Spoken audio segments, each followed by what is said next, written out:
نن به تاسو د انګلیش د داسې الفاظو پروننسیشن یعنی تلفظ زده کړئ کوم الفاظ چې زموږ په روزمره خبرو اترو کې کنورسیشن کې موږ ډیر زیات استعمالو ډیر عام دي خو دغه الفاظو تلفظ پروننسیشن تقریبا 90% یعنی 90% انګلیش زده کوونکي مکمل غلط کوي او که چېرته داسې په یو نیم ځای کې تاسو دغه عام الفاظو تلفظ غلط وکړئ نو خلک تاسو پورې ډیر زیات خاندل هم شي کومه چې ډیره بده خبره ده تر دې پورې چې څه د انګلیش استادان هم داسې دي چې هغه دغه الفاظ د صحیح تلفظ نه ناخبره دي فار ایگزامپل تاسو په سکرین باندې ښکاري دا څنګه ویل کیږي هینډ کرچیف غلط تلفظ دویم لفظ تاسو ته ښکاري TOMB ټامب بیخي غلط تلفظ اوس تاسو کتلی شئ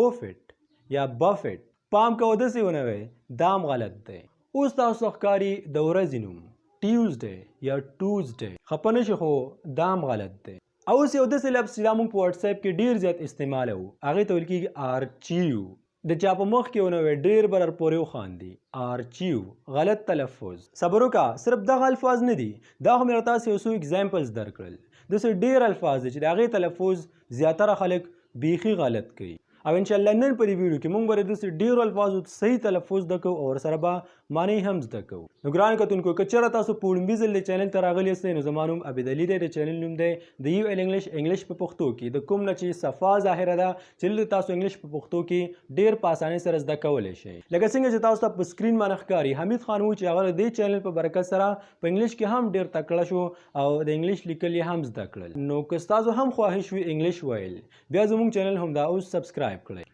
ځکه چې یوټیوب او فیسبوک یو ډیر غټ ځای دی بس اوس راځئ تلفظ زده کوو نمبر 1 هینډکرچیف زموږ لومبنی لفظ دی هینډکرچیف داسې زیاتره خلک وایي ما په خپله مو اورېدلي تاسو به مو اورېدلي وي خو دا د دې صحیح تلفظ نه دی د ټول نه مخکې به موږ د دې معنی زده کړو چې دا اخر وایي څه ته هینډکرچیف ویل کېږي یو رومال ته یو دسمال ته موږ چې په جیب کې ګرځو ځان سره خو دا هینډکرچیف نه دی په دې کې چې تاسو دا ډي ښکاري دا سایلنټ ده یعنی دا ورکې نه ویل کېږي دا ویل کېږي هینډکچیف هینډکچیف یو ځل ما سره ووایئ هینډکچیف هینډکچیف هینډکچیف او دا د برټش یعنی په انګلینډ کې د دې خلک داسې تلفظ کوي او په امریکن انګلیش کې بیا داسې ویل کېږي هینډکرچیف هینډکرچیف امریکن خلک ورکې آر وایي برټش خلک ورکې آر نه وایي هینډکچیف برټش handkerchief American for example I don't have a handkerchief ما سره رومال یا دسمال نشته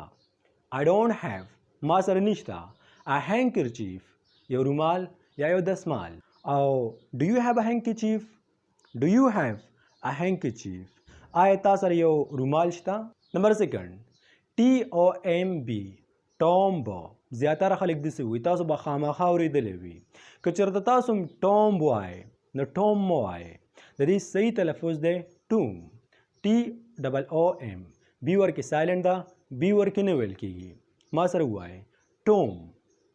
ټوم او اوس دا ټوم اخر وایي څه ته دا ویل کېږي یو مزار ته یو قبر ته مطلب یو خو د عامو خلکو قبر وي کوم چې د خاصو خلکو قبر وي یو مزار پې جوړ شوي هغې ته ویل کېږي ټوم نمبر 3 او یو ډیر اهم لفظ ستاسو به ډیر خوښ شي BUFFET بوفټ یا بفټ دا دواړه غلط راځي دا د دې صحیح تلفظ صحیح پروننسیشن نه دی د دې صحیح تلفظ دی بوفې بوفې یا بفې خیر یو ځل ما سره ووایئ بوفې بوفې اوس دا بوفې څه ته ویل کېږي نو دا ویل کېږي هغه څه ته کله چې موږ روټۍ خورو او یو کپړه خوره کو دا کپړه چې مونږ خوره کو په اردو کې ورته ویل کېږي دسترخوان خو پته نشته چې تاسو ورته څه وایئ او زه راته دام نه وایم چې مونږ ورته څه وایو لاندې په کمنټ سیکشن کې خامخا ووایئ چې دې ته تاسو څه وایئ کله چې تاسو روټۍ خورئ او یو کپړه خوره کوئ په اردو کې ورته دسترخوان وایي خو چې تاسو ورته څه وایئ هغې ته په انګلیش کې ویل کېږي بوفې دا خو صحیح شو بوفې دې ته هم وایي خو کله چې تاسو شادي حال ته لاړ شئ اول ته مختلف سټایلونه لګېدلي وي په هغې باندې مختلف قسم خوراکونه پراته وي نو دې ته هم بوفې ویل کېږي او اوس دلته موږ سره دی د ورځې نوم او هغې ته ویل کېږي ټیوزډے یا ټوزډے دا دواړه تلفظونه د دې غلط دي د دې صحیح تلفظ دی چوزډے لکه CHOOSE چوس او ډے DAY ډے چوزډے Tuesday او دا ویل کېږي د نښې ورځې ته، لکه په پښتو کې ورته ویل کېږي تقریبا سهشنبه ورته په پښتو کې وي او په اردو کې ورته ویل کېږي منګل. او د چا نه چې د ورځې پوښتنه کوي چې نن د څه ورځ ده، نو ته به ورته څنګه وایې؟ ته به ورته وایې what day is today. what day is today. نن د څه ورځ ده. هغه به بیا تا ته جواب درکړي چې today is، او دا خالي ځای چې تاسو ته ښکاري چې د څه ورځې د هغې نوم به ورکړي ووایي. today is Tuesday. today is Tuesday. او اوس موږ سره په 5 نمبر باندې دی archive. د دې سپیلنګ ته که چېرته موږ وګورو نو دا بالکل archive دی، خو موږ به د دې سپیلنګ پسې نه ځو. که چېرته موږ د دې سپیلنګ پسې لاړ شو د چا په مخ کې ووایو archive، هغوی به راپورې ډېر وخاندي او دا ډېره بده خبره ده. د دې صحیح تلفظ دی archive. صبر وکړه، یو ځل ته ما سره ووایه هله به پوه شئ. archive. کله هم چې موږ په واتساپ کې یو میسج سیټ ته کوو یا سټور کوو نو بیا موږ هغه archive کوو. نو ګرانو کتونکو یو ورکوډیشن ریکویسټ درته کوم، که چېرته دغه الفاظ تاسو خوښ شوي وي نو بیا په همدغه ځای باندې د ویډیو ته صرف او صرف یو لایک ورکړئ. اوس نمبر دی زموږ د 6 نمبر لفظ څنګه چې تاسو ته ښکاري handsome. زیاتره خلک داسې وایي handsome، ځکه چې د دې سپیلنګ داسې دی. سپیلنګ موږ ته وایي چې ته ووایه handsome، خو دا د غلط تلفظ دی. دا ویل کېږي handsome. ډي ورکې سالم ده، ډي ورکې نه ویل کېږي، ته به څه وایې handsome. او څنګه چې تاسو ته پته ده handsome استعمالیږي د یو هلک دپاره یا د یو سړي دپاره، مطلب یو سړی ښه ښکاري یو هلک ښه ښکاري، یعنې د یو ښایسته سړي دپاره یا د یو ښایسته هلک دپاره استعمالیږي handsome. او بل د دې اپوزیټ ورډ چې کوم دی هغه دی pretty. استعمالیږي د یو ښایسته جینۍ دپاره یا د یو ښایسته ښځې دپاره.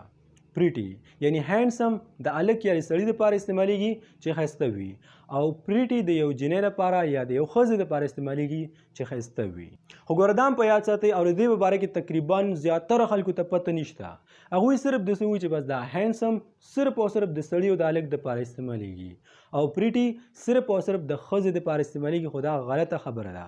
کله هر کله نه، کله handsome استعمالیږي د یو ښځې دپاره هم. کله چې یو ښځه په پوخ عمر کې وي، یعنی د پوخ عمر ښځې دپاره هم handsome استعمالیدلی شي کله، خو چې هغه د هغې اپیرنس د سړو په شانتې وي. او pretty صرف د ښځو دپاره نه استعمالیږي یا د یو جینۍ دپاره نه استعمالیږي، دا د یو هلک دپاره هم استعمالیږي. د داسې هلک دپاره استعمالیږي چې د هغه مخ د ښځو په شانتې وي، مطلب عادتونه یې داسې د ښځو په شانتې وي، تاسو به خپله پته وي. په هغې کې او په ښځو کې فرق کول لږ مشکل وي، نو هغې ته هم ته ویلی شي pretty boy. خو ګوره هجړه درته نه ښیم، هجړه ته په انګلیش کې ویل کېږي transgender، خو بیا لږه لرې خبره ده. امید کوم چې په دې باندې به تاسو پوه شوي یاستئ، خو په کمنټ سیکشن کې ماته صرف او صرف دومره ووایئ چې ته handsome او که pretty. چاقو ته په انګلیش کې ویل کېږي knife. knife ورته نه ویل کېږي، ورته ویل کېږي knife. کې نه ده، کې به راوالې او لرې به یې غورځوې ځکه چې دا سایلنټ ده. knife یعنی چاقو. he had a knife، هغه سره یو چاقو. he had a knife یعنی هغه سره یو چاقو. او زما یقین دی د ارطغرل ډرامه خو به ډېر خلک ګوري. تورې ته څه ویل کېږي په انګلیش کې؟ sword. SWORD sword. سپیلنګ یې داسې دی sword، خو دا sword نه ویل کېږي، په دې کې W سایلنټ دی، دا ویل کېږي sword یعنی توره. اوس نمبر دی د یو بل ډېر مزیدار لفظ، دا به هم ستاسو ډېر خوښ شي. ما ته صرف دا ووایه چې په انګلیش کې ښځې ته څه ویل کېږي؟ women. زیاتره خلک داسې وایي women، خو دا د مکمل غلط تلفظ دی. ګوره چا په مخ کې women ونه وایه، د دې صحیح تلفظ دی woman. نه woman لکه ومنه، خو ومنه نه، هسې هغه ځان ته رایادوئ او نور وایې woman. یو ځل ما سره ووایه woman، او دا ویل کېږي یو ښځې ته. اوس د دې نه بعد یو بل لفظ دی، هغه دی women. تاسو به اورېدلی وي که نه، اکثر لا خلک وایي women، د دې سپیلنګ پسې ځي، خو دا women نه دی، دا ویل کېږي women لکه وي او من.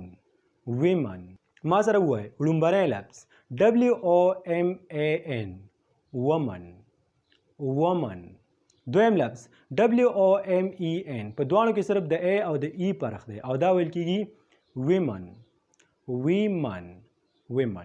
اوس پر دواړو کې فرق څه دی په کوم کې چې A راغلی دی یعنی لومړنی لفظ دا ویل کېږي یوې ښځې ته خو چې کله ښځې دوه یا د دوو نه زیاتې شي هغې ته بیا ویل کېږي women یعنی E ورکې موږ واچو د A په ځای باندې تاسو به ضرور کتلی وي څه داسې کسان وي چې هغو ته په ساه اخیستلو کې څه تکلیف وي او تقریبا دې بیمارۍ ته ویل کېږي آستما داسې مونږ وایو زیاتره خلک وایي آستما خو دا غلط تلفظ دی دا ویل کېږي آسما لکه د یو جینۍ نوم اسما خو اسما نه صرف هغه را یادوئ او نور دی آسما